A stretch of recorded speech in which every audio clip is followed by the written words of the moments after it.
ఆంధ్రప్రదేశ్ రాష్ట్ర ప్రజలకు ముఖ్య విజ్ఞప్తి. ప్రీతమ సోదరి సోదరమణులారా, మిత్రులారా,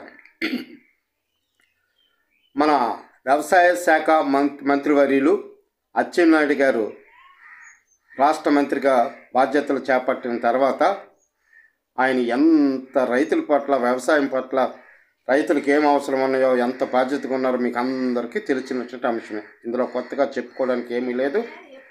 అయినప్పటికీ కూడా రైతుల కష్టాలు, రైతుల కోసం ఆలోచించవలసిన మంత్రి మొన్న మాట చెప్తా ఉన్నాడు. ప్రతి మహిళకు నెలకు 1500 రూపాయలు ఇవ్వాలని ఉంది, కానీ అలా చేస్తే ఆంధ్రప్రదేశ్ని అమ్మివలసి వస్తుందని చెప్పేసి తన వ్యాఖ్యలు ఎలా ఉన్నాయో చూడండి. మరి మిమ్మల్ని ఎవరైనా అడిగారా?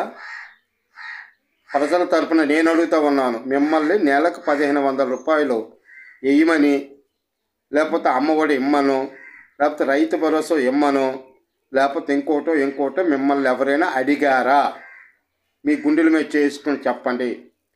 మీ అధికార దాహం కోసం ఎన్నికల ముందు అలవగానే హామీలు ఇచ్చి ఈరోజేమో తిరిగి ప్రజలపై భారాలు మోపుతూ, నిత్యావసర వస్తువుల ధరలు ఆకాశాన్ని కంటుతూ, ప్రజలకు అందడంత ఎత్తులో ఉంచుతూ, ఒకవైపు నుంచి విద్య, వైద్యం కూడా ప్రైవేటు పరం చేస్తూ ప్రజలు నానా ఇబ్బందులు పెట్టి పాలన జరిపించే మీరు మహిళలకు నెలకు 1500 వేస్తే ఆంధ్రప్రదేశ్ని అమ్మేస్తారా?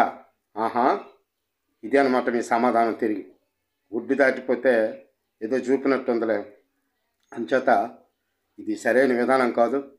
మీరు చేస్తున్నటువంటి విధానాన్ని సరిచేసుకుని రైతులకు మేలు చేసే ఆలోచన విధానాలు చూడండి. ఇప్పటికే రైతులకు ఎరువుల కొరత విపరీతంగా ఉంది. కృత్రిమంగా కొరతలు సృష్టించారు. మరి బాగా వ్యాపార వ్యక్తుల చేతుల్లో లాభాలకు సంపాదించి బ్లాక్లో కూడా అమ్ముతూ ఉన్నారు. ఈరోజు వ్యవసాయ సీజన్ బాగా స్టార్ట్ అయ్యింది. రైతులు ఎక్కడ చూసినా ఎరువుల కోసం ఎతుకులాడుకుంటూ ఉన్నారు. సందుల్లో గుందుల్లో ఎక్కడ చూసినా మీరైతే ఇదిగో వచ్చేసింది, అదిగో అంత స్టాక్ ఉంది, ఎంత ఉంది, మేము అన్ని రైతుల పక్షంగా చేస్తామని చెప్తూ ఉన్నారు. ఇవన్నీ ఉట్టు గాలి మాటలు. ఇలాంటి మాటలన్నీ విడిచిపెట్టి ఖచ్చితమైనటువంటి ప్రణాళిక వేసి మీరు ఇస్తామంటే హామీలు అమలు చేయండి. హామీలు అమలు చేయలేకపోతాను, చేత కాదని చెప్పండి, తప్పులేదు. కానీ మరి ఇలాంటి బూటకు మాట్లాడి మీ కాలం గడుపుకోవద్దని చెప్పేసి ఈ సందర్భంగా మీకు నేను విజ్ఞప్తి చెప్తున్నాను. అలాగే మరి గిరిజన మంత్రి అయ్యండి మన సంజీవ్ రాణి గారు మొత్తం గిరిజనులు ఎక్కడ చూసినా సరే దారులు లేక, అత్యవసర పరిస్థితుల్లో వైద్యాలు అందక ఈరోజు అల్లూరు సీతారామరాజు జిల్లాలో కూడా మరి గిరిజనులు మరణిస్తూ ఉంటే మేము కొత్తగా రోడ్లు వేసాం, అంత చేసాం, ఇంత చేసామని ప్రగల్భాలు పలికి గొప్పలు చెప్పడం